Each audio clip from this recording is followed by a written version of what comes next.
April is a month of significant change, and I'm not just referring to the end of spring semester here at Penn State. The weather over the mid-latitudes is rapidly transitioning to the warm season, changes that are easy to see in both sun and earth. And let's check in with the sun first, specifically sunrise and sunset times. I'll use State College as my example city because geographically it's pretty much right in the middle of the state.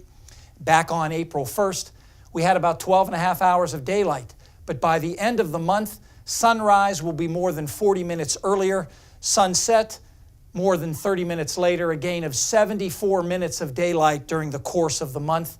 Not that far behind March when we added 81 minutes from start to finish.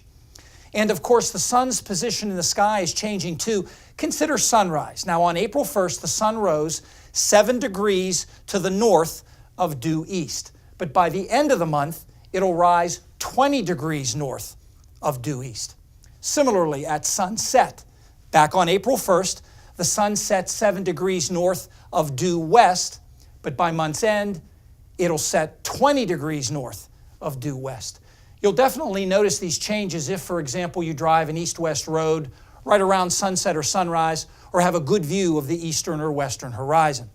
And yes, during the day, the sun continues to climb higher in the sky. Back on the first of the month, it maxed out 54 degrees above the horizon at midday, but by month's end, that'll increase to 64 degrees above the horizon. That translates into an increase of intensity of sunlight at the surface of more than 10%. And surface temperatures really respond. Here's average highs back on April 1st across the state. It was still below 50 in the high ground of the northwest, almost 60 on the coastal plain of the southeast. But with lengthening daylight and a higher sun angle, those numbers jump between 10 and 13 degrees by month's end.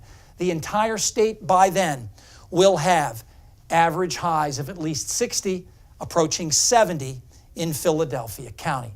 And nature reacts to these changes big time. Let me use last year as an example. Here's a high-resolution natural color view from space on the last day of March 2018. A lot of brown hues across the state and not much green. And now here's May 1st of last year. Greening clearly taking over, not just in southern areas, but parts of northern tier counties as well. Here's a second example from 2009. This is the last day of March that year. Once again, predominantly brown, and now here's near the end of April. Different year, same idea.